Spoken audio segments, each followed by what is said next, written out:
Let me know when we're ready. Supervisor Brandale? Here. Supervisor Mendez? Here. Supervisor Pacheco? Here. Supervisor Quintero? Here. Chairman Magsick? And I'm here. We're going to begin today with the Invocation and Pledge of Allegiance, which I'm going to lead. So if you could all please stand.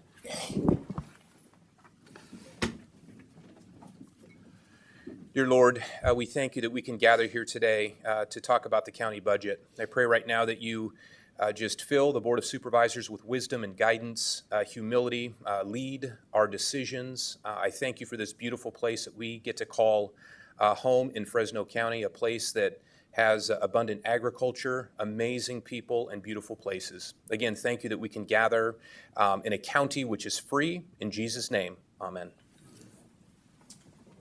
I pledge allegiance to the flag of the United States of America and to the republic for which it stands, one nation, under God, indivisible, with liberty and justice for all.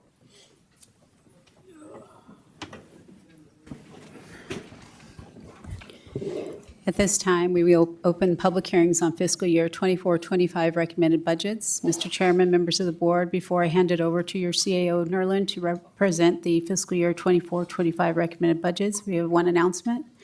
As a friendly reminder, last week, your board received revised pages 197 to 216 to the fiscal year 24-25 recommended budget line item detail, which is at the back of your budget binder, and the pages were posted for the public on the same day.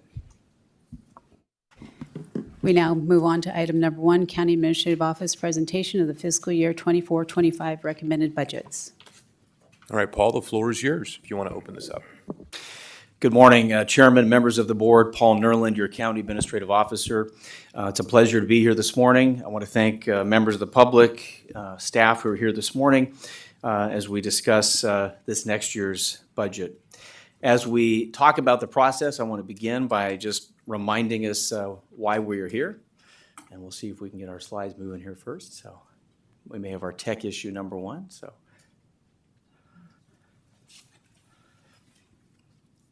There we go. I never want to forget why we're here. And so you'll see a theme again that everything we do is working toward a quality of life for all. Every department, every service focuses in on that vision. Our mission continues to be providing excellent public service for our diverse community. And as we look at everything we're doing, it's focused in on that. I hope you'll indulge me for just a few minutes before we get into the detail on the recommended budget for this coming year to just do a look back at 23-24 and some of the amazing things and some of the amazing work that was done with departments and based on the leadership of your board. Let me begin by talking a little bit about the general plan. I don't need to say how big an accomplishment it was again in February of this past year after extensive public outreach, more than 30 public workshops and many meetings in our cities and unincorporated communities. Your board approved a new general plan and zoning ordinance. It's a comprehensive, long-term framework for the protection of the county's agricultural, natural, and cultural resources looking forward. And so much work went into this, and it was a major accomplishment to have that complete. Another major focus of your board that I want to highlight is child welfare. This has been a priority of your board, and it's been one of my priorities over the last 2 years. Let me give you a couple stats that will be compelling. Our total number of cases in 2022 was 3,207. In 2024, they're down to 2,187. That's a 32% decrease. The number of youth and foster care agencies with non-relatives or in group homes went from 1,022 in 21-22 to 594 this past year. As you know, we focused a lot on our staff who are helping in this important endeavor. Social worker salaries were increased by more than 10% between May of 2022 and February of 2024. The vacancy rate went from 15% in 2022 to 5% last month. I can't remember the last time we saw a vacancy rate of social workers at 5%. And it's not just in that area. We've had areas like eligibility workers. 2 years ago, the vacancy rate was 22%. Today, it is 7%. Job specialists, 24% 2 years ago. Today, it is 1%. And so we are seeing results. As a result of these vacancy rates decreasing, caseloads have reduced 50 to 60%. And so the quality of the work that is done in this area is improved. And so we're continuing to see progress in that area. When we talk about the unhoused and affordable housing, as you know, the county continues to lead the way, assisting the unhoused in our community. Those services include transitional housing, which includes a variety of services from emergency shelter beds, bridge housing, rapid rehousing, planning for permanent supportive housing units. Your board continued to prioritize this area last year by adding an additional position, which was filled by Dylan McCauley, who is full-time focused in on this important work. And we've also talked about addressing housing insecurity. To illustrate progress made, over the last 10 years, we provided funds for over 1,900 affordable and permanent supportive housing units, with approximately 580 additional units expected by 2025. Included in many of these units are wraparound services of support that is provided by the county. And so again, just major work that continues to be done this past fiscal year, but progress is being made. We've had a number of capital projects that have moved forward, but we are very proud to get the Area 2 substation complete. We had a ribbon cutting on February 28th. And the Fresno County Sheriff's Office is at the 6.5 acre parcel that's at Armstrong and Belmont. It's 22,700 square feet of office space, 35,500 square foot vehicle storage. It's a great location. It's currently the headquarters for patrol operations in the metro area. It was a $17 million project, and of course, as you know, we're very proud that that was paid with cash, not with borrowing money, but with money that had been put aside for one-time use by your board. We're also excited, as many of you attended, that at that same facility, there was a groundbreaking this year for an upcoming Fresno Sheriff Memorial. It will honor all members of the Fresno County Sheriff's Office who have given their lives in the line of duty, and completion is expected in May of 2025. There's also a museum that will be in the works there as well. I talked a little bit about recruitment retention, but I just want to highlight again progress that has been made. This has been a priority of your board, in my office, hard work in our Human Resources Department. The county's beginning to see the results of that hard work. We have nearly 400 fewer vacancies today than we did 2 years ago. And so we are seeing results. The county is seeing less turnover, and we are seeing more applicants for recruitments that we are offering. We made greater efforts for areas that our employees highlighted, like health insurance costs for our employees. In addition to addressing salary, your board prioritized lower health insurance costs for employees. The employee contribution, for example, has decreased 52% since 2018. The employee-only tier, 61%. It's anticipated for this next year there will be multiple plans that have $0 premium for our employees. And so we're very proud of that effort. Another effort that has been important for me personally is that of employee engagement. We've had 2 Great Place to Work surveys where thousands of employees participated by giving their feedback on the workplace here at the county, and I'm pleased to report that after the second survey, every single category showed improvement.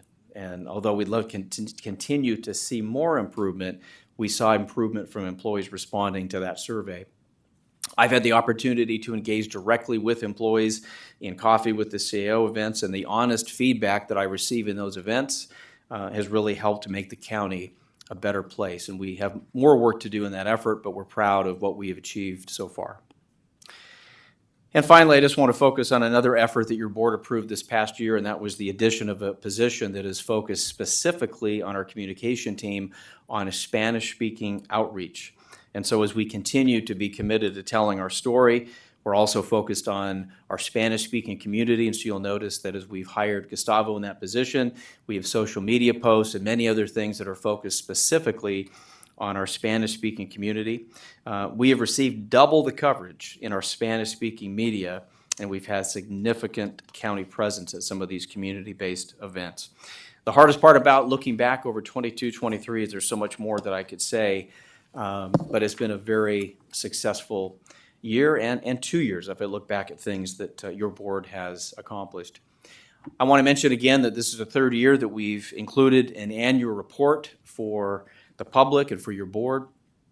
This year, it's a little bit different. This report focuses in really on what the county's all about.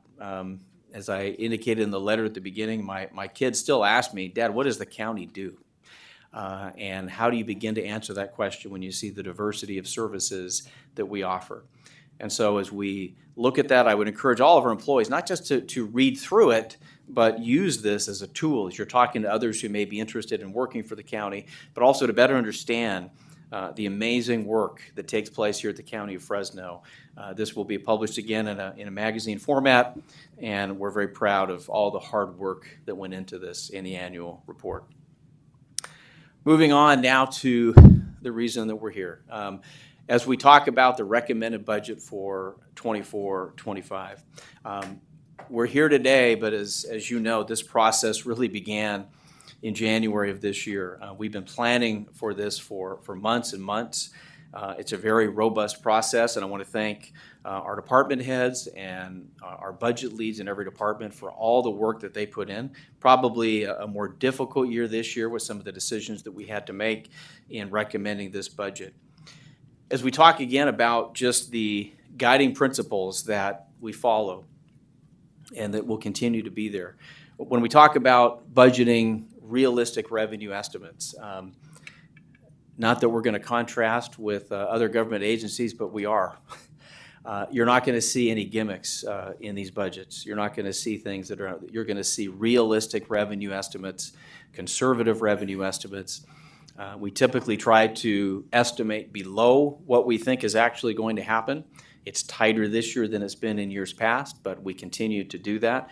We budget conservatively for those discretionary revenue estimates, and that gets more difficult when things tighten up, but I think it's allowed us to do some of the amazing work that we've done to date. Disciplined adherence to structural fund balance target. We'll talk more about that as we go through this process. And then use of one-time revenues for one-time purposes. Because we've been so conservative in that process, some of the projects that we've completed without having to borrow money, we've been able to do by putting that money towards one-time projects. As we'll talk about later, that includes increasing our general reserve again this year by sticking to these principles. And so we continue to stick to that as we go forward. When we talk about the positions that are included in this year's recommended budget, you'll notice that there is a slight decrease in net positions for this year's budget. As I worked with departments this year, at the time that we were putting this together, we had uncertain budget times, especially at the state of California. And so the instruction to departments was if they were looking to add positions, that they would delete to make sure that it was a net zero. Some of the reduction that you see there it's listed as justice services, but that's primarily our child support services department, where they had some cuts in funding and are just cutting vacant positions. But I want to highlight these are vacant positions that are cut. Also want to highlight that, as we discussed before, we would rather have fewer competitively paid positions than more positions that we were unable to fill. And so this was consistent with what we planned. At this point, I'm going to hand it over to Paige Benavides, our budget director, to talk a little bit about our revenues and the revenue estimates.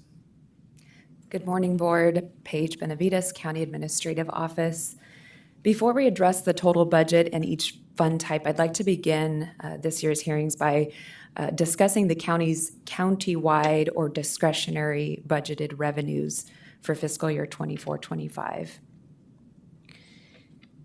These revenues, as shown here, are primarily from property tax and sales tax, with secured property taxes and property taxes in lieu of motor vehicle fees comprising 80%, or about $302 million of total countywide discretionary revenues. Growth for these revenues are based on assessed value, and as we'll discuss in the next couple of slides, these are the revenues over which your board has discretion that support the net county cost of general fund departments. Discretionary revenues included in the recommended budget have two components, as shown here. The first being countywide revenues budgeted in Org 0415, and that is property taxes in lieu of vehicle license fees, Bradley-Burn sales tax, and the second component is general fund balance or carryover from the previous fiscal year. For fiscal year 24-25, countywide revenues are recommended at $379.5 million, which represents a $24.9 million increase from the prior year. The fund balance available from fiscal year 23-24 is $90 million and is from countywide revenues that exceeded prior year budgeted revenues and prior year net county cost savings from departments. As I mentioned, discretionary revenues fund net county cost, which is the amount needed to cover the shortfall when department appropriations exceed department revenues received from third parties, such as charges for services or state and federal funding. This chart shows the total available discretionary revenues broken out by service type. Of the total 469.5 million NCC pie, if you will, almost 60% of the funds support justice services for public safety.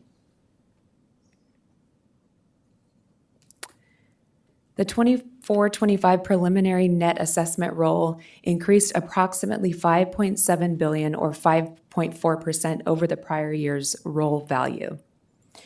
While this increase is substantially less than that of the last 2 years of $6.9 billion or 7.1% and $7.6 billion or 8.5% respectively, it is above the previous 5-year average increase of about $4.1 billion or 5.3%. Again, the county continues to prepare for the impacts of this slowed growth. As in previous years, this year's recommended budget maintains a conservative approach to budgeting countywide revenues impacted by this net assessed value. Estimates for property tax revenues include only the cost of living increase associated with Proposition 13, which is 2%. Taking this conservative approach will continue to allow for future sustainability and stability.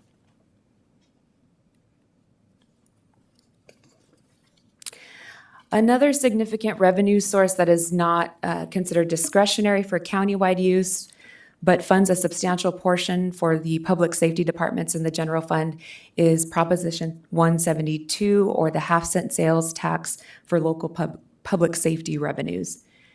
These revenues fund a substantial portion of the public safety departments, including the sheriff's office, the district attorney's office, and the probation department. As with other sales tax revenues during the pandemic, we saw record-breaking growth for the county in these revenues. And this chart represents County of Fresno's pro rata factor over the last few years. And we can clearly see that sharp growth during the years that we experienced the economic impact of the pandemic. However, during the last couple of years, we're now seeing that growth recede as the county's pro rata factor decreases. This chart was provided by HDL, who is a sales tax consultant, and CAO has some further comments on this. The only comment I would add to this is, so coming in as your CAO nearly 3 years ago, we had not only did we have the pro rata growth that you see here, but we also saw sales tax growth in general. And part of that was the County of Fresno recovered much more quickly than some of our other counties in California from COVID, where this county reopened and stayed open much more quickly, and we saw that in sales tax. And so we get a report showing the top 10 counties in the state when it comes to growth. And Fresno County has been near the top. The pro rata share, I want to point out, a lot of that is our Amazon distribution center. So the sales that happened at our local Amazon distribution center helped with that growth. But what's happening now is as more distribution centers open in other counties, or micro distribution centers as they're calling them, our pro rata share is beginning to decrease. So now we're seeing the opposite magnification of that pro rata share decreasing. We're now in the top 10 counties losing on the pro rata share, so it's going down. And we're also seeing sales tax flatten or decrease. And so those two factors mean that the funding that we received during that period of time, our consultant recommended, and we tried to stick to recommending to you using that as one-time money. And so some of the things you've seen have helped fund both capital projects or long-time work that we didn't put towards ongoing expenses. And I'm very thankful that we did. So as you'll hear, CAO Nerlin and I emphasize and re-emphasize, revenue growth overall is shrinking while costs continue to rise. It will be important to seek other revenue opportunities to support these increases in costs, such as ensuring the general fund is sufficiently capturing discretionary interest, as well as looking to other potential revenue sources, as CAO will mention further in our presentation. In light of these slowing revenues, I want to stop and just say a thank you to departments that worked with us as we asked them to do more with less this year. The fiscal year 24-25 recommended budget is $5.2 billion in total, of which $2.5 billion is for the general fund, or the county's primary operating fund. Again, of the $2.5 billion in recommended appropriations for the general fund, only $469.5 million is funded with countywide discretionary revenues or net county cost, as I discussed previously. $1.7 billion of the general fund budget is funded by transfers from restricted special revenue and trust funds, and $262 million is funded by state and federal revenues recognized directly in the general fund. As shown, a large portion, 89% or $2.3 billion of the general fund budget is for human services and justice services. The increase in the general fund of $148 million, actually, let's go one more. There we go. The increase in the general fund of $148 million from fiscal year 24-25 is largely due to significant increases in these two service types. The increases for both of these service types are primarily due to negotiated salary and benefit increases, as well as increases for contracted services. The increases in appropriations for the human services departments are primarily funded by state and federal funding sources that are restricted for that purpose. Taking a look at our other fund types, capital projects funds are used for large or long-term projects for buildings and infrastructure. The increase of $38.8 million is primarily for the renovation of the Department of Behavioral Health Olive Campus, funded with restricted revenues. We'll highlight a few other capital projects to be funded with one-time monies later in the presentation. Debt service funds are used for payments for our pension obligation bonds, or POB, and lease revenue refunding bonds, or LRRB. The total increase of $2.1 million is required for the scheduled juvenile court facility LRB Series 2016 and POB debt service payments. Enterprise funds provide services to external users, and those users pay the cost of these services on a reimbursement basis. Examples are the American Avenue landfill and the various disposal sites. The $21.6 million decrease in appropriations is due to the completion of the Phase 1 reclamation project in fiscal year 23-24 at the American Avenue disposal site. The total decrease represents the decrease in the main American Avenue budget, org 9026, and the American Avenue disposal site landfill expansion budget, org 9905, which accounts for a transfer out to that main org. Internal service funds, or ISFs, are similar to enterprise funds in that they provide services on a cost reimbursement basis. However, the services provided are to county departments and other government agencies. The primary increases in the ISFs are for insurance cost and risk management and in facility services, primarily for utility costs. Special revenue and trust funds are used for monies received that are restricted or committed for specific expenditures or uses. Most of these revenues are received from the state and federal government. With the exception of a few of these funds, the appropriations in most of the funds are only for transfers to the general fund. These funds are transferred monthly to the general fund departments based on actual eligible expenditures. And the majority of this increase is due to a change in accounting for Proposition 172 revenues in the local public safety trust based on direction from our auditor controller, and represents transfers out to cover those eligible expenditures in the applicable public safety departments in the general fund. Other increases in special revenue and trust funds are for human services based on estimated eligible expenditures and estimated available fund balance.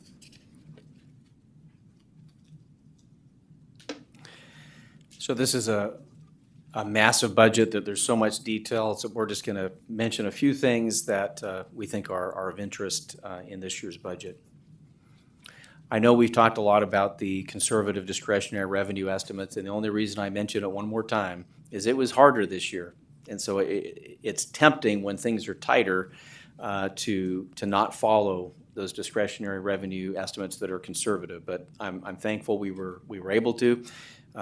It's a prudent budget for that reason, and so we're happy that that is the case.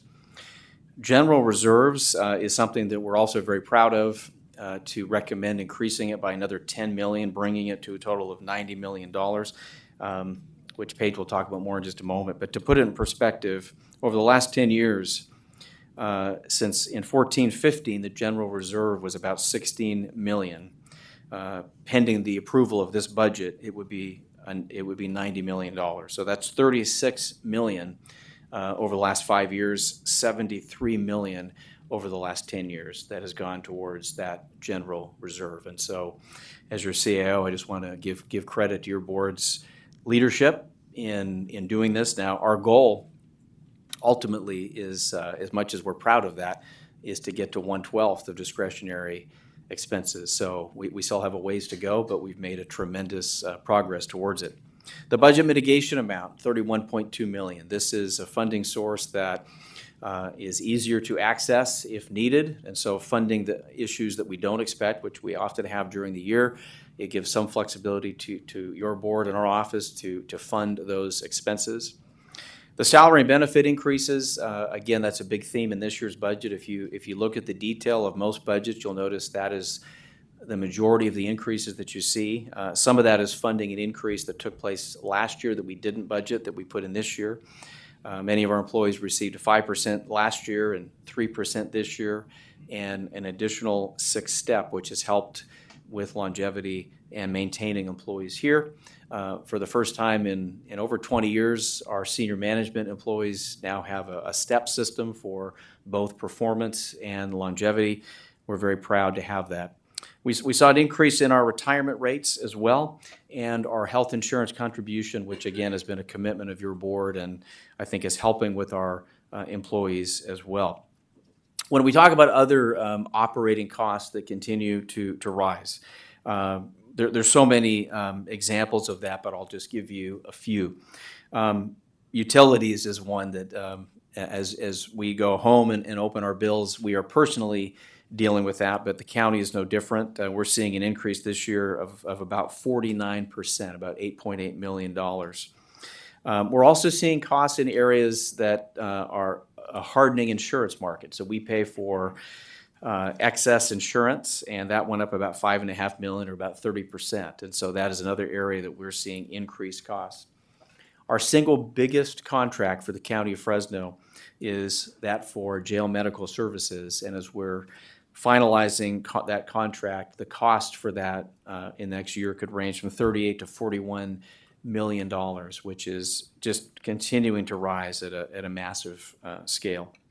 When we talk about IHSS, the maintenance of effort increase alone is 4.2 million alone, just that piece of it.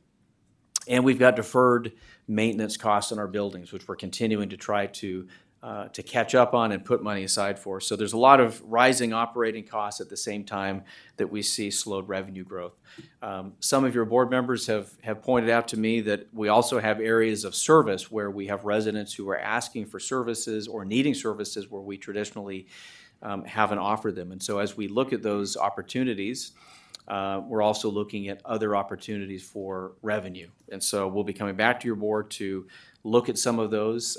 Examples of those could include everything from TOT, which is a transient occupancy tax, to mitigation fees on our solar, to other opportunities that could help fund services for residents in Fresno County. So there's many other things in this budget, but I'm going to have Paige now speak a little bit to some of the one-time funding used in this year's budget as recommended.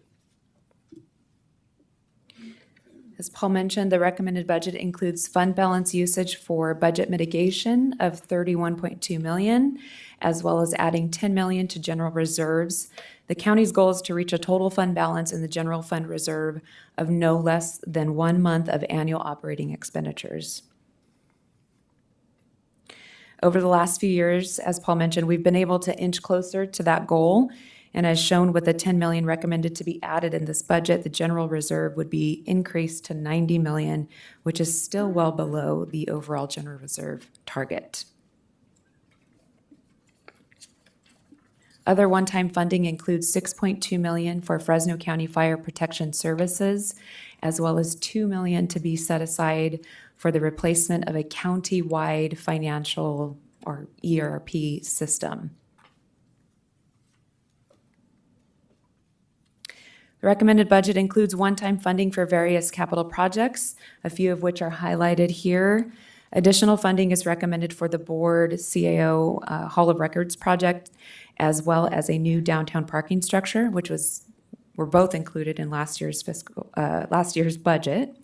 Additionally, partial funding is recommended for the maintenance of the courthouse parking structure of $6 million.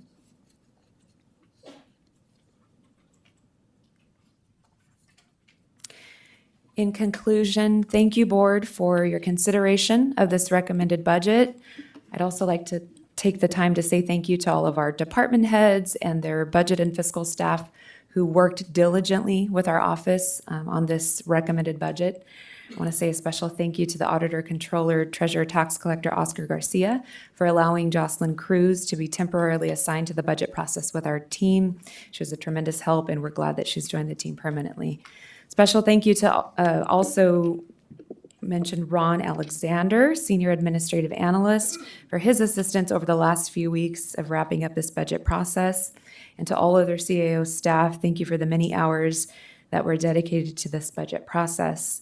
I appreciate our team. And finally, I want to say a thank you to both CAO Paul Nerland for his confidence and his support, and a thank you to Greg Ranke, who continues to be a budget mentor to me. Thank you. That concludes our presentation, and we're welcome any questions that you may have. Board members, any questions or comments on the general fund portion? This first presentation. All right, anyone in the public wishing to comment on this portion, and there's going to be time for other public comment as well. Seeing none, I'm going to close the public portion. We'll move on to the next presentation. We now move to item number 2, General Fund 0001, which includes Agriculture Commissioner, Sealer, Weights and Measures, Assessor Recorder, Assessor, Auditor, Controller, Treasurer, Tax Collector, Behavioral Health Public Guardian, Board of Supervisors, Child Support Services, County Administrative Office, CAO Grants, Alternate Indigent Defense, Countywide Revenues, Contingencies, General reserves and designations, court ancillary services, grand jury, interest and miscellaneous expenditures, county clerk elections, county council, district attorney grants, human resources, internal services, purchasing, librarian, probation grants, probation juvenile justice campus, public defender, public health, county medical services, public works and planning, support services, transit services, grants, community development block grant, parks and grounds, sheriff, coroner, public administrator, social services, aid to adoptions, aid to refugees, CalWorks, dependent children foster care, general relief, in-home supportive services, in-home supportive services public authority, and veteran service office. All right, staff, the floor is yours.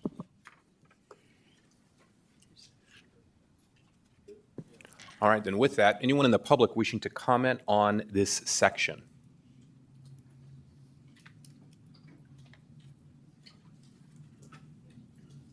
Hi, my name is Olga Valle, and I have a question because this is new to me. So right now that they give you the recommended budget, is this where you adopt it? So if we have something to say that could alter it, which we can at least comment, this is where we do.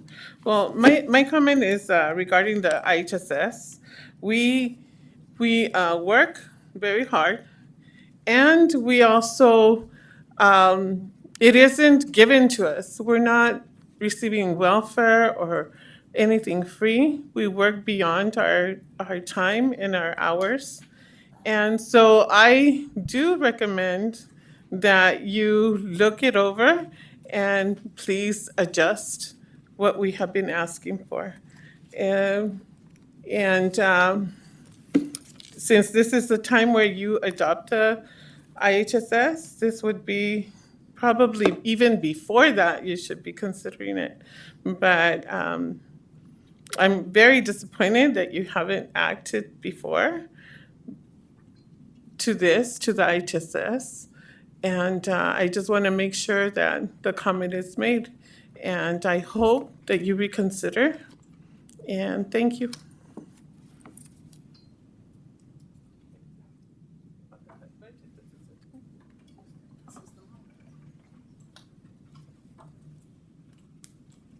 Hi, I'm Sue Hammond. I'm also an IHSS worker. Thank you for what you have done in the community. I really appreciate it. But like my coworker Olga said, we deserve to, have a living wage. $20 an hour is not too much to ask for when other counties are getting $20 to $25 an hour. And yet Fresno County Board of Supervisors are ignoring our request. And I don't agree with what you're doing to us because you're giving wage increases to all your county workers. You're making sure that they have insurance. But on the other hand, with the IHSS workers, where we work really hard, we take care of people, we have their lives in our hands. You're not wanting to budge with us, and I don't understand it. We need a living wage. And right now, with the cost of living and everything going up, it's very difficult. We cannot go on strike, okay, because we are responsible for our people. But, other people do go on strike, like the McDonald's workers, different people like that, yet they got $20 an hour. We're not able to do that. We have to rely on the five of you to determine our wages. And, ignoring us and calling us crybabies and calling us terrorists and thugs because we're going out and we're going and doing street actions. We're not hurting people. We're just trying to let the public know what we are, who we are, and that our jobs are essential. And we need you to take us more seriously. The elections are coming up. There are a couple seats available right now. You know, we hope that you will do what is right and not ignore us any longer. There's over 22,000 care providers here in Fresno County. They are living in poverty wages. A lot of them are, probably 90%. They are women of color, men of color, you know, and all we're asking is to really take us seriously and give us the $20 an hour and not take away the health care that they so dearly need. I thank you for your time.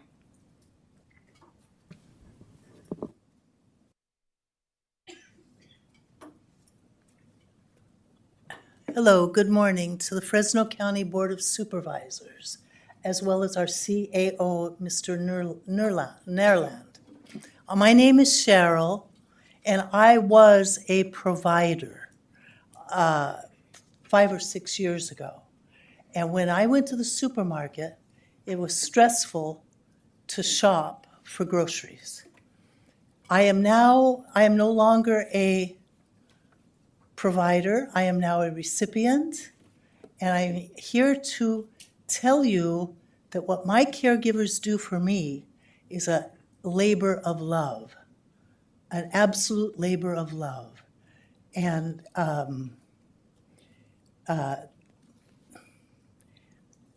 my caregiver is stressed financially all the time.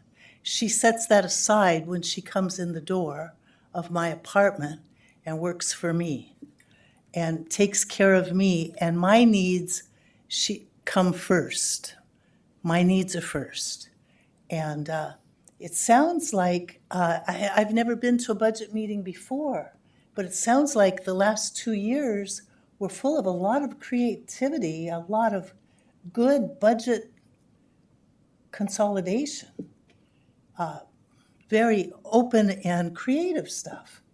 And I would like to see that happen, something creative happen for IHSS providers this year. I would really like to see that happen.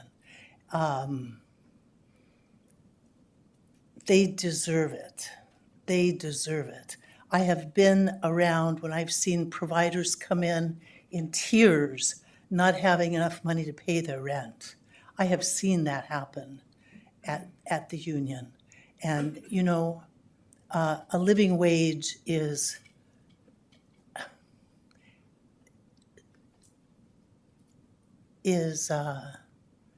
all we can expect. All we're asking is a living wage. Thank you. Have a good day. Thank you. I'm going to close the public portion on this section, bring it back to the board. I think we might have some members who might have some comments.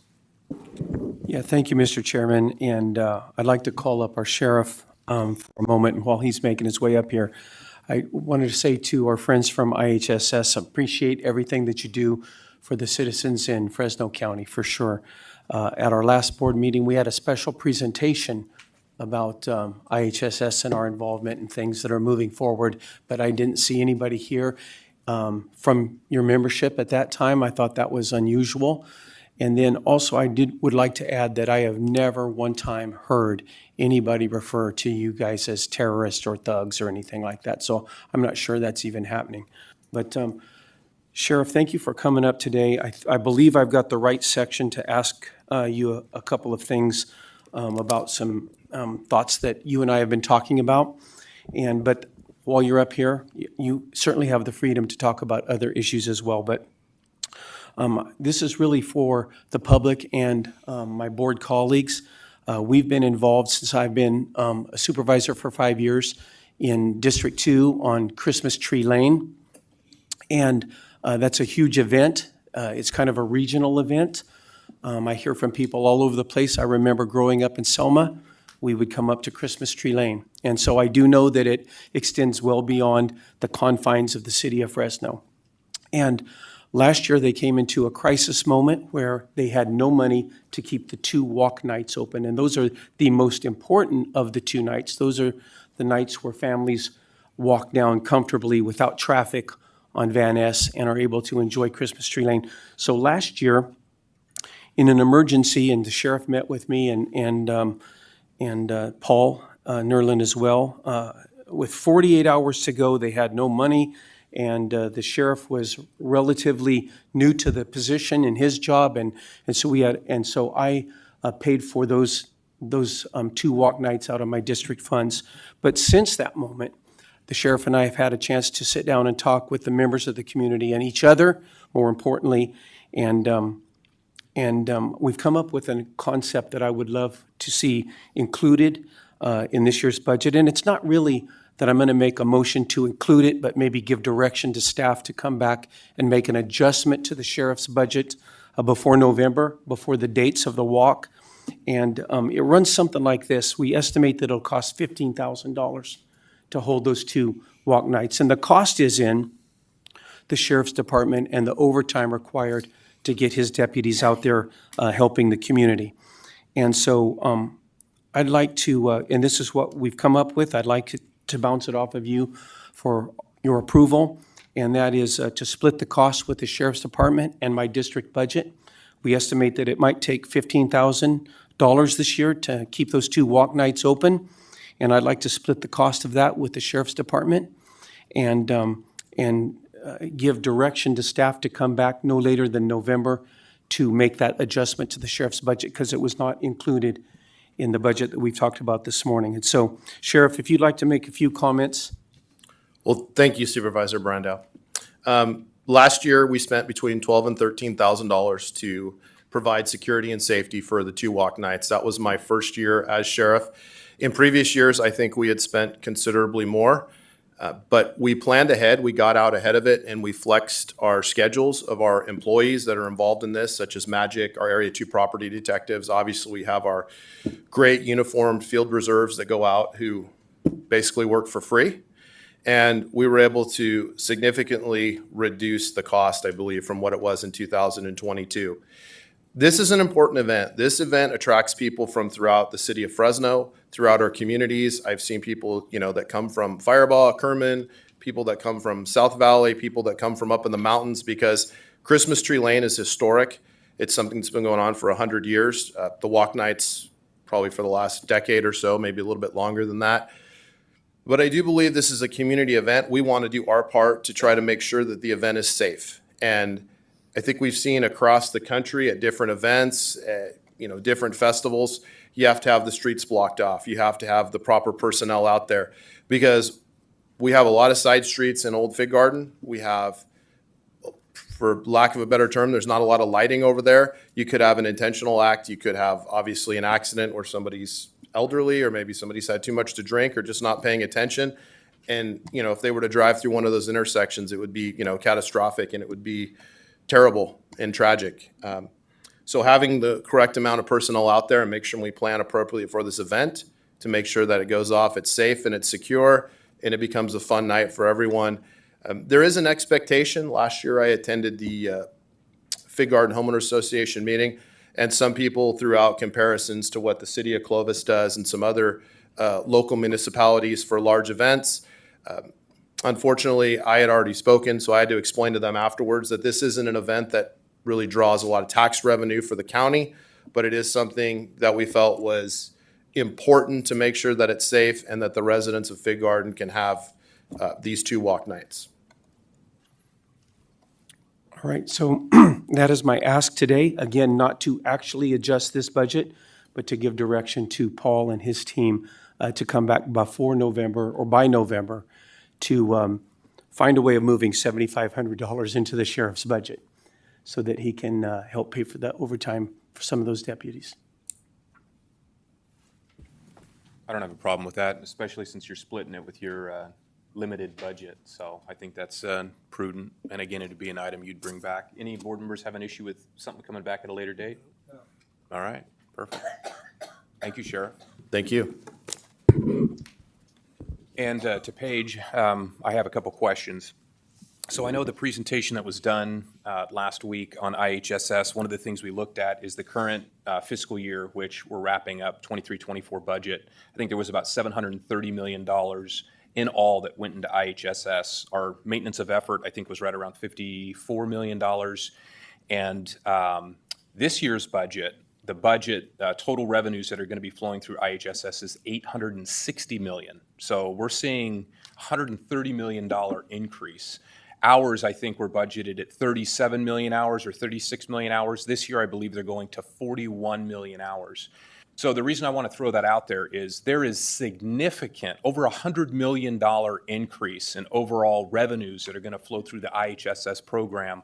And again, I would encourage some of the members that are here to take a look at the video from our last meeting that took place. And if you look at growth in the IHSS program overall, it's increased exponentially, just looking at the number of providers and people who are in need of services. And one of the figures that was presented to us is, I believe, 70% of those individuals that are receiving services from IHSS providers, it's family members. They're caring for children and parents and family members, which I know that right now we've got a baby boom population is getting older, and there's a need for more services out there. But again, this county is contributing significant resources through our discretionary program, as well as revenues that we have, realignment dollars that we have that are limited. But we do appreciate the work the IHSS workers provide. But again, would encourage them to take a look at that presentation that was given to us. It was very instructive. To Paige, I want to again thank you. I think you, working with Greg and just a handful of other people, you've got to deal with the $5.2 billion, identifying where savings can be made in the budget, and we still saw overall growth. A question I have is timing of payments. So many of our programs that we have to front money for services that we provide, and then we have to get reimbursed by the state. Have there been any concerns where the state and or federal government is taking longer to reimburse us for some of the programs that we're providing to the public? There's not been necessarily concerns with the timing of payments from the state or federal governments. There is a delay. However, we have been focused on working with departments along with our Auditor Controller's Office to ensure that the timely transfers are being processed. As you may recall, in a previous update to your board had approved a policy whereby departments would transfer their restricted funds no less than quarterly. We've since moved that timeframe to a monthly rotation. And so by doing that, we're able to ensure that there's no loss of general fund cash or discretionary interest. Excellent. Thank you for that. Any other comments on this particular section from board members before we move on to the next? Yes. Will we be able to make up wrap-up comments? Absolutely. Yeah. If you want to, yes. So on this particular one, since ISS brought it up, I would echo my comments of the chairman and Supervisor Brandow. It's unfortunate that no one was here when we had in open session last meeting a complete analysis of the IHSS system and its impact on our budget, which was considered in doing this. And while we have to be careful because we are negotiating, it is my understanding that not since May of this year has your leadership responded to our last offer. So we cannot do anything until you respond to our offer. So we can come here every meeting and make statements, but until you respond, our hands are tied. So I don't know if you're aware of that, but you have not responded since May of this year. So we've been waiting nearly 4 months for a proposal, and we've heard nothing. So that's a little unfortunate that that's being taken place, but it is what it is. Supervisor Brandow, in terms of Christmas Tree Lane, you're right. It is, as the sheriff mentioned, it's enjoyed from people of many different communities. I do know for a fact several people from Kerman and the west side attend that. And as a result, when that item comes back, I would be willing to help you with that endeavor of my own funds as well. Thank you. So Thank you, that's Brian. it, Mr. Chairman. Excellent. All right. Let's read into the record Item 3. Item number 3, Capital Projects Fund 0400, which includes Juvenile Justice Campus, West Annex Jail, Jail Improvement, Sheriff's Area 2 Substation, Animal Control Facility, Agriculture Capital Projects, Hall of Records Improvements, Clovis Library, Reedley Branch Library, Parks, Elkhorn Training Facility, ARPA Projects, 200 West Pontiac Way Improvements, DBH Olive Building. All right, any members of the public, actually, any members of this board want to talk or have any clarification on any of these items that were just read into the record for capital projects? Anyone in the public wishing to comment on capital projects? Seeing none, I'm going to close the public portion on capital projects, and we're now going to move on to item 4, which is debt service. Item 4, Debt Service Fund, which includes debt services, ORC 0301 and 0302. Any members wishing to comment on debt service?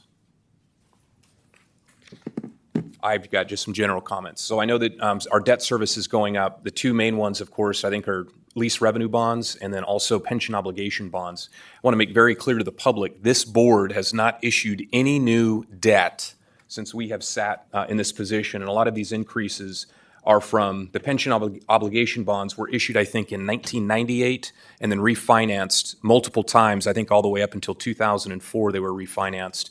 And then with the JJC, when the Juvenile Justice Campus was built, there was debt, I believe, that was issued as well.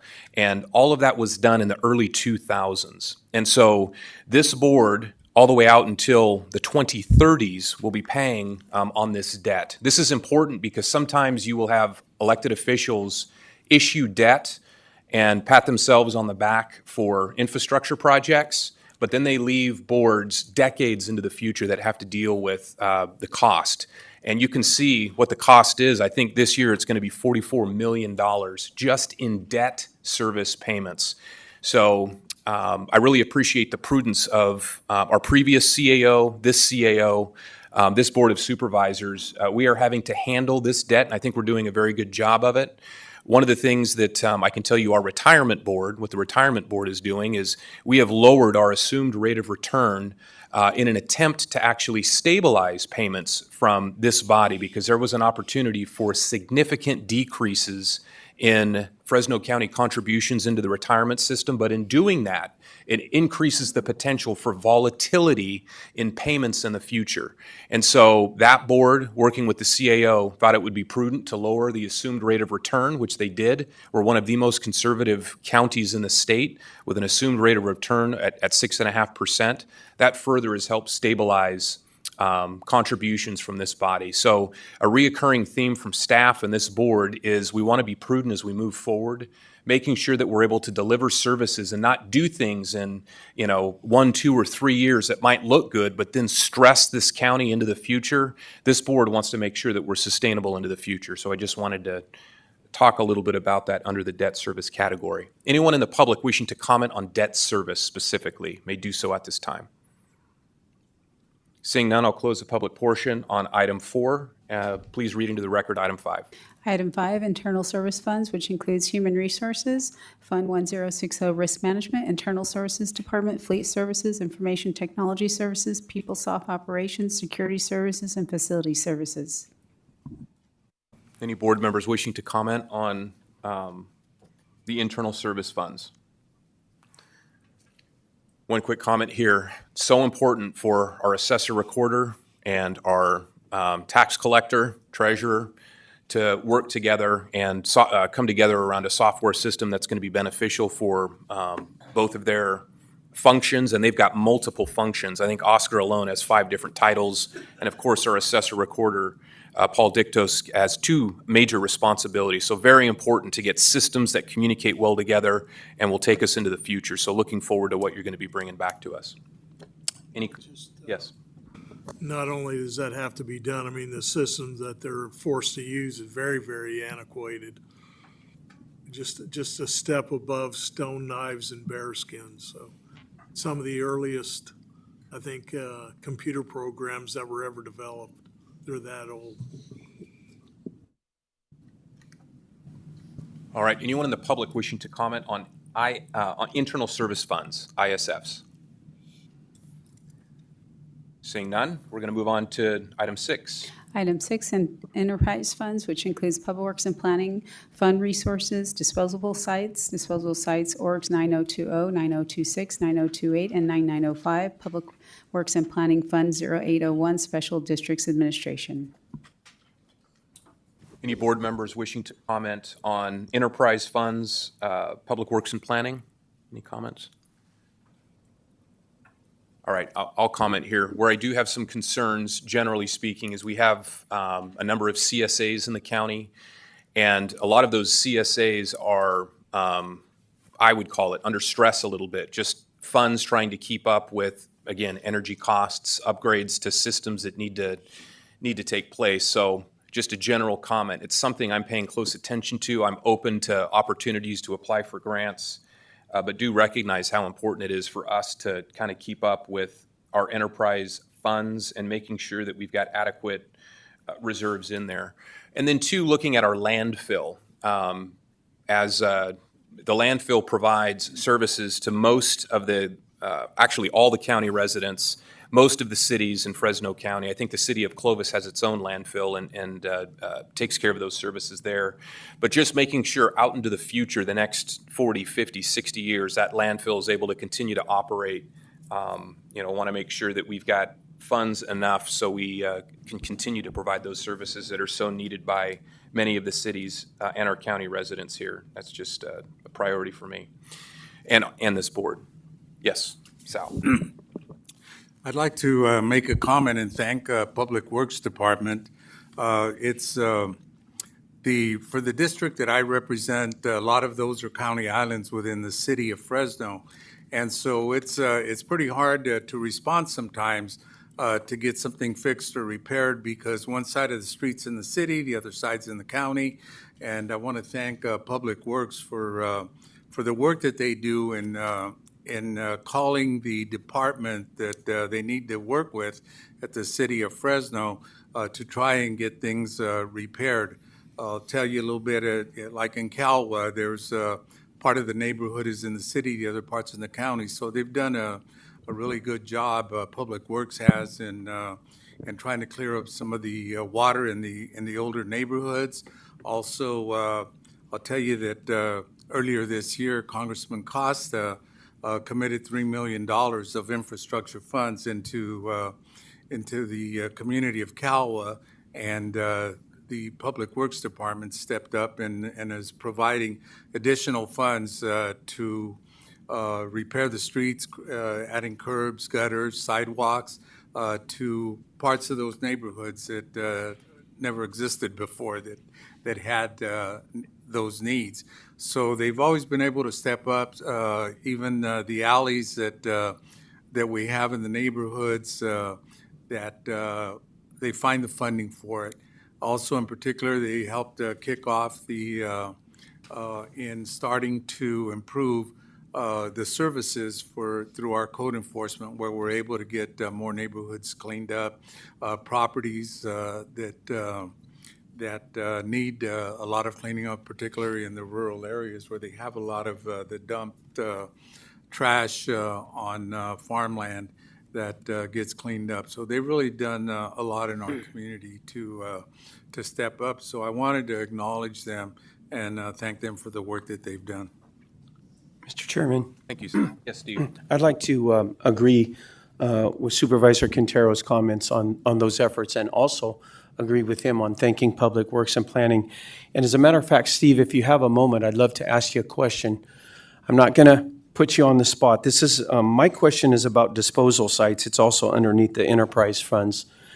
And I'm not going to take up a lot of time on this, but as we see our society beginning just to dump their trash wherever they feel it's appropriate, and that's what we've noticed, that it's severely impacting the rural community.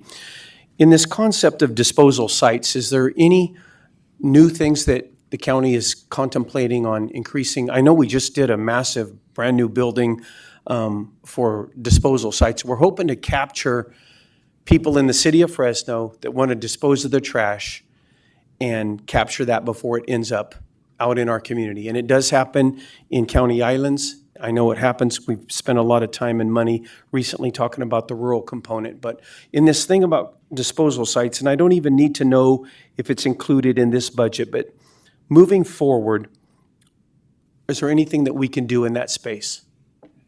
Supervisor Brandel, Steve White, Public Works and Planning. There actually is, working with the CAO's office, hopefully being able to build a partnership with the City of Fresno. They just went through, I think they've approved it now, the trash hauling. We would love to be one of their clients to have them provide those services, because a lot of times we find that one half of the streets in the county, one half is in the city. So the people in the city get that service once a year. Clovis does it twice a year. We'd also like to do that with the City of Clovis, Supervisor Matzik, so that we would then pay them for those services so you don't have to go pick the stuff up.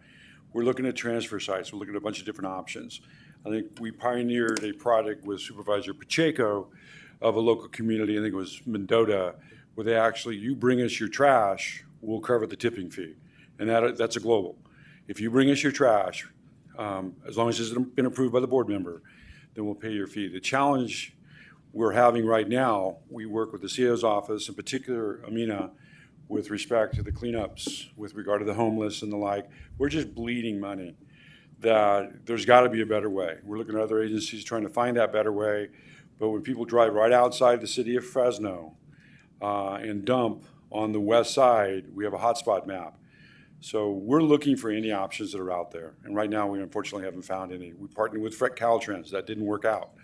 Everybody's up against the same thing. It's easier to go dump it outside the city than go the 20 or 30 minutes out to the landfill itself. And we'll cover your dumping fees if you'll bring it to us, but you've got to work through the board member's office. That's great. I like hearing about the fact that you guys are thinking about it. You've got some creative things going on. At the time when we might move forward with an annual pickup or cleanup, specifically, maybe, I don't know if it impacts the rural districts, but it certainly would. And I get complaints all the time. Hey, my neighbor across the street, they get their stuff picked up once a year, and we don't have that.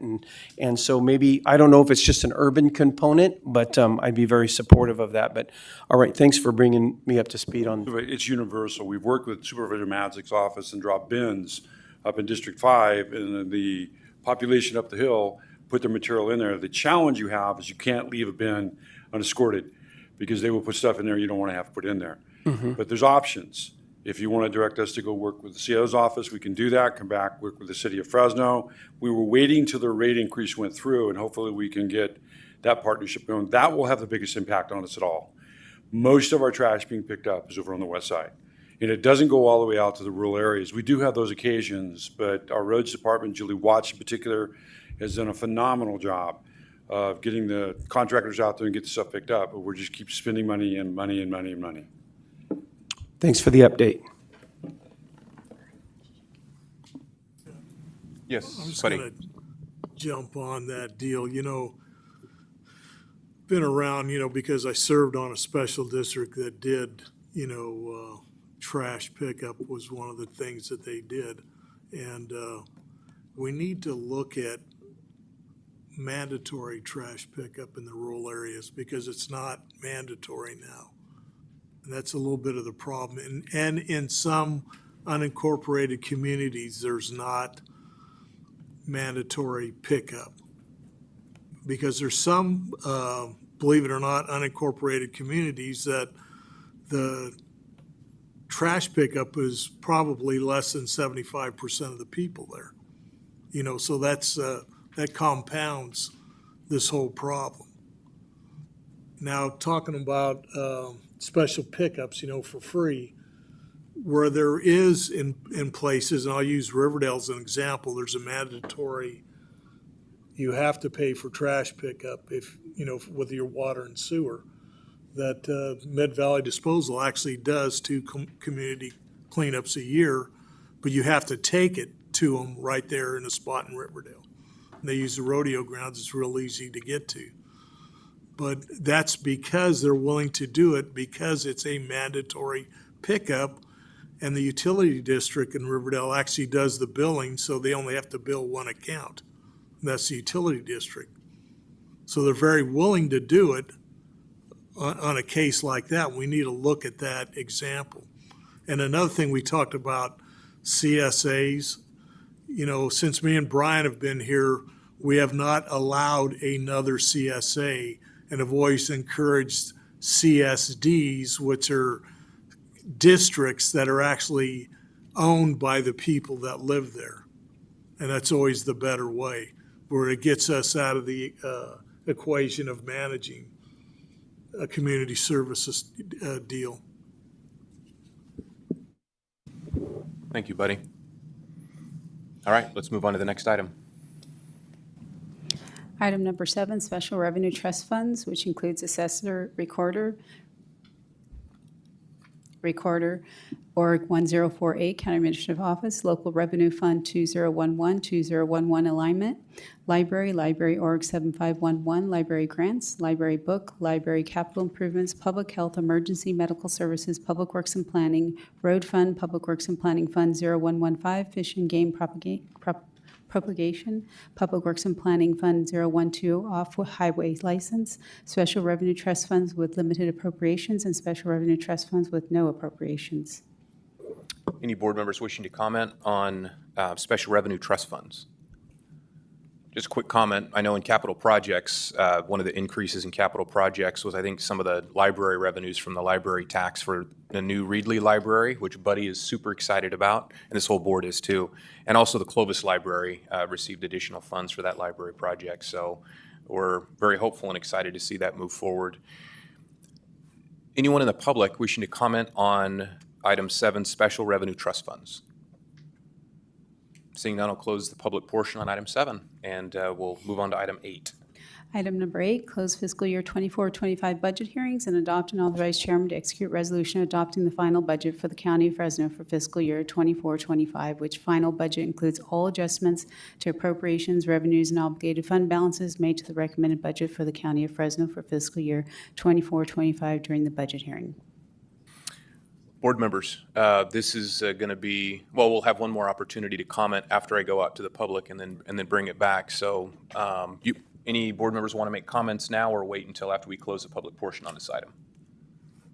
Wait, okay, not a problem. Anyone in the public wishing to comment before we close the budget portion of the meeting? May I ask a question? Yes, but it's got to be something not related to IHSS because that was already covered. Yeah, so if it's a general question about the budget overall, you're more than welcome. General question about who funds the general trust funds? Who funds, is that publicly funded or privately funded? So, Those trust funds? great question, Paige. You want to talk a little bit? There's actually multiple sources that are there, but go ahead. Correct. It's primarily state and federal funding. State and federal funding, thank you. Anyone else wishing to make a general comment on the budget?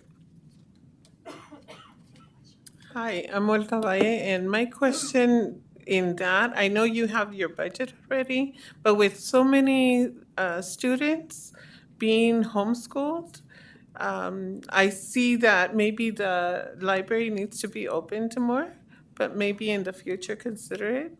And maybe survey how many people are actually using it and how many people are trying to use it, but it's closed. So that's my question. Excellent. I can tell you that the Clovis Library right now, City of Clovis has one library. That's one of the most impacted libraries in the whole county. Reedley utilizes their library pretty heavily too, but I don't want to speak for Buddy. That's fine, but it's a small library. Yep, small library. But yeah, great comments. We appreciate that. Seeing no further public comment generally on the budget, I'm going to close the public portion, and now we'll take comments from board members. And I'll go last. Who wants to go first? All right, we'll start with Steve. Yeah, a couple different things that I want to comment, and I also wanted to jump in about libraries. This board just 2 meetings ago voted for the release of funds to expand a library in my district, which is going to more than double the square footage to serve the community. And so we're very aware of the desire and needs for library improvements, and so I wanted to throw that out there. A couple different things, Mr. Chairman. So this, I think, is a good time just to do some general comments on everything that we've heard this morning, right? Nathan? Yeah. Okay, good. Back under the capital projects area, and we just talked about libraries, I've been talking with Paul, and by the way, I want the public to know that the way we, the way we do this, we get to operate and discuss budget items all year around. And so there's been something on my mind about the animal control facility. Now, it's very difficult because it's a brand-new facility. I mean, it's maybe 2 years old. So it's really still new, but it's also already full. And so there's a major impact to the community when that facility gets full. Now, we have a agency right down the street that also has a brand-new facility, and it's full. So I don't think there's anything that I'm going to say to make any amendments or motions regarding animal control in today's budget. But I do want to put that on our radar. And I know it's tough because we just built a building, but we're already at max capacity at some months of the year. And I visited many times in the last year because I was looking for a new pet. And I'm proud to report that I just adopted 2 kittens, Pebbles and Bam Bam. Okay. But, yeah. But, you know, we need to make these things so readily available and easy for our community so that they can go out and interact with pets, potential pets. And I think they're doing a great job, but we need to keep an eye on how rapidly expanding that situation and maybe that problem is at times. And so I just did want to illustrate that. And my final comment, I think, and I might be inspired by something that's said like I was with Supervisor Quintero, but back to page 29, of your presentation this morning about the history of general reserves. This is one of the moments that I'm very proud to be working with the Board of Supervisors and with all of the department heads. And this is one of the things that's a highlight to me, is the building of a reserve. And not just to say that we have it on the books, but to aggressively build a reserve. And I look across the crowd today, so many department heads, this is so valuable, and I appreciate the commitment by my colleagues here, because we know that rainy days come. There's a rainy day scheduled now, and rainy days do come, and this reserve that we're building for is going to allow you, department heads, in those tough moments to be able to continue operating. So I'm very proud of us continuing. This year, we're adding another $10 million to the reserve, and that's very important. And so I wanted to thank my colleagues for that commitment and for the department's understanding of that expenditure as well. Thank you, Mr. Chairman. Thank you. Supervisor Okay, Mendez? yeah, I'm going to jump on something that he said, starting off with. On the reserves, we need to really, and how we do things today was really started with when Jean Rousseau came here. I mean, we're basically using Jean Rousseau's still method of doing our budget, and that allowed us to actually build a reserve. Just his system. And Jean was a CPA, and he did keep his CPA license up the whole time he was here, still did. But that's how we did it. And we've continued on with that method. It's a good method. Now, there's a lot of confusion. I mean, Paul started off today by saying, you know, his son didn't even know what the county really does. And there's a lot of confusion. But I think the biggest confusion, and I think people up the street over here have no clue by some of the comments they make on how we put a budget together, is because very basically, the Board of Supervisors is the legislative and executive branch of this government. And how we are able to do both is we only hire 3 people. And one of the 3 people we directly hire is a CAO, where over there you have a kind of a 3-headed monster of government, because it's supposedly a strong mayor government, where you have the council is the legislative branch, the mayor is the executive branch, the mayor hires the city manager. So you basically have a three-sided fighting deal going on where I think they had 200 amendments to their budget. Now, our budget is developed year-round. And Paige kind of gets it together in her team and finalizes it about a month ago. So the finalization is out there. This body can see it and knows exactly and has been working on it when there's things coming up, that we work together with the CAO. So the budget's always being developed. Now, years ago, because me and Brian have been here the longest, we just kind of caught the tail end of it. The previous boards used to bring the department heads, and over a couple of day process, they would basically, it kind of reminded me of a cartoons, of old cartoons. I'm talking cartoons that were made in the 30s and 40s, where they would bring the department heads out and basically make them do a dance out here for them. And it was all for nothing. It was just all for show. And this board has really developed into we just get in here, we just do our business, and we don't play a lot of games, and there's no show. If you want to do show, you go somewhere else, because we don't do that.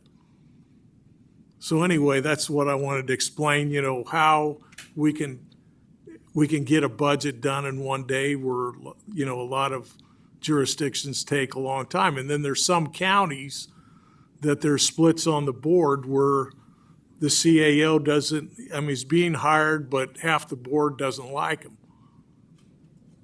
So that becomes a process where there's not a lot of individual communication. But I can tell you, for the last 10 years, this board is communicated well with its CAO, from John Navarrete through Gene Rousseau, now Paul Nerlin. So that's how we can do it. Thank you, buddy. Sal? Wanted to thank our CAO and Paige for continuing to meet with us individually and respond to any questions or concerns that we had. And we all understand you're bringing forward the recommendation from each department, working with them and putting their budget together. And it's been time consuming, but it's been a good effort.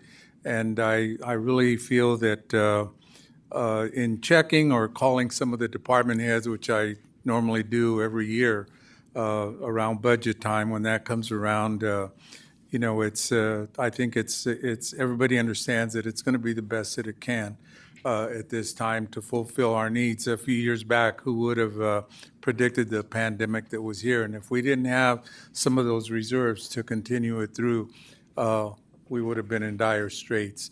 So, to bring us to today and looking back as well as the progress that's been made and also kept us fiscally sound. I can tell you that as far as this board goes, I wanted to thank both Buddy and Brian.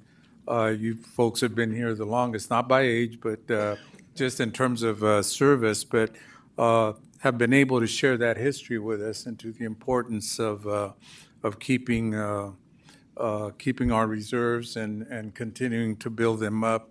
At the same time, do the best that we can to provide the services. But to each department head, thank you. I mean, you've worked really hard to keep your departments to be as effective as possible and still continue to be innovative and think out of the box. And one example I'd like to share with you is that earlier this year, the Department of Public Health, David, your department put together a program to work with Fresno State on classes for some of your employees that could better serve the community. And it's not something that was innovative, but what was innovative, you said, let's not go to another community and hire a consultant team. Let's go to Fresno State. They've got everything there, which saved a lot of money. And I think it's a good program. I know that I can tell you I've already gotten some calls from some nonprofits that are interested in terms of, how did the county do it? But those are things that really have brought things together to make the county more effective. I wanted to thank Paul too. Earlier this year, we met. There was some thought of maybe having to close the fire station in Calwa, and which is, as many of you know, it's one of our most underserved communities in the country. But you were able to put it together and to keep it open, and it's something it's a service that we continue to need there. So thank you for keeping that. We didn't go through a lot of fanfare of getting into the news or anything about it. Just quietly took care of business, and to me that's kind of important. Also acknowledge Congressman Costa, the monies that he provided to renovate and update the neighborhoods in Calwa and the county part of it. So I wanted to basically just thank you all for the great job and great presentation. Not everybody's going to be happy, but that's the way that life works. It's not 100%, but I feel it's a good budget that was put together. Thank you. Brian? Thank you, Mr. Chairman.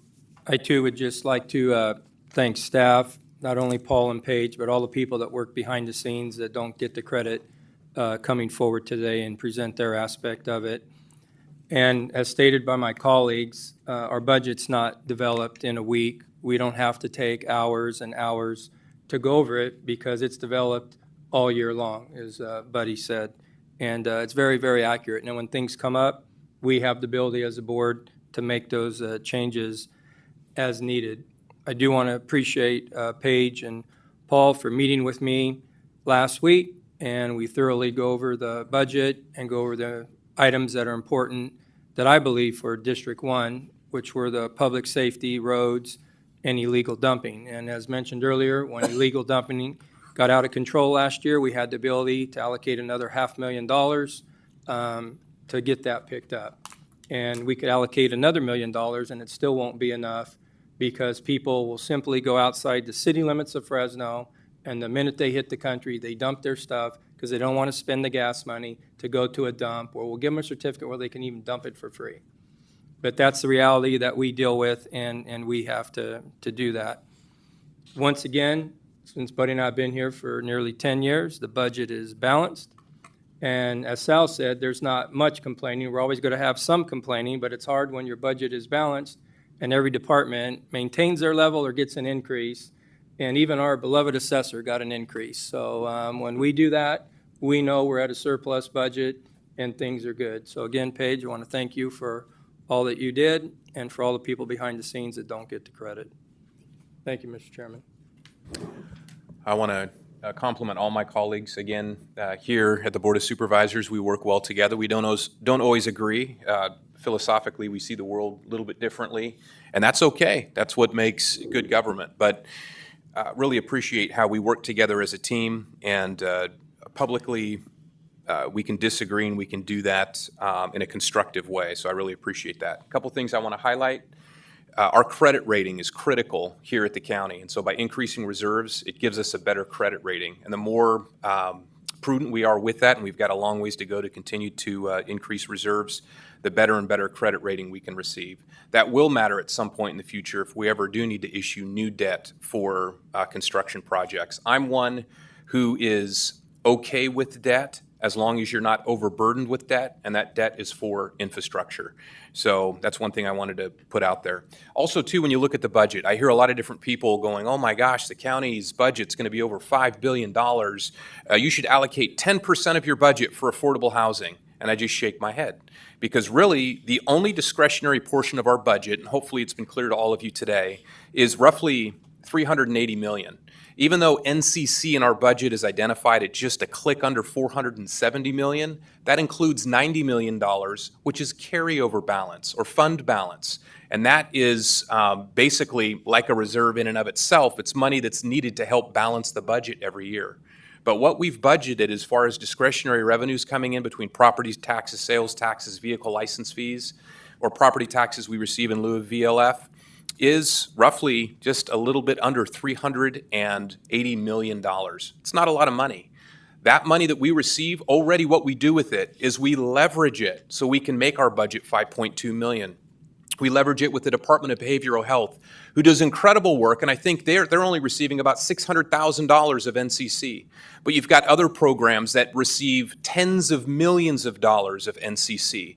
And so that discretionary pot gets cut up, and so there's nothing left of that roughly $380 million. So when people come forward and say we need new money for this or that, you've got to find ways to either take it out of reserves, cut programs that are existing.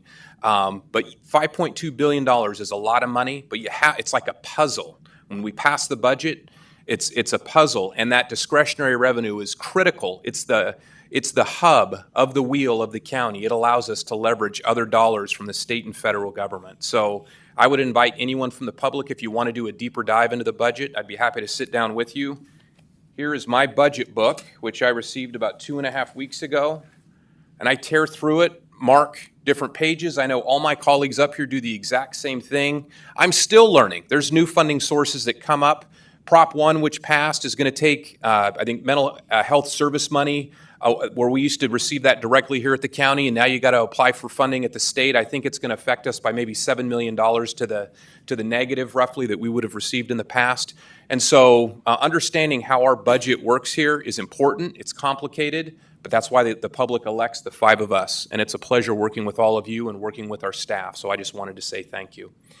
So with that, we've closed the public portion. We're going to need to entertain a motion for this item to close fiscal year 24-25, the budget hearings, and adopt the budget as presented. Motion to do that. We've got a motion for approval. Is there a second? I'll second. We have a motion and a second. All in favor signify by saying aye. Aye. That passes unanimously. We now move to item number 9, public presentations. This portion of the meeting is reserved for persons desiring to address the board on any matter not on this agenda. Any members of the public wishing to comment on any item not on the agenda? Seeing none, I'll close the public portion. And we now are at the end of our meeting today. We thank you all for attending. I'll entertain a motion for adjournment. We've got a motion from Second. Supervisor Mendez and a second by Brando. All in favor signify by saying aye. Aye. Aye. We are adjourned.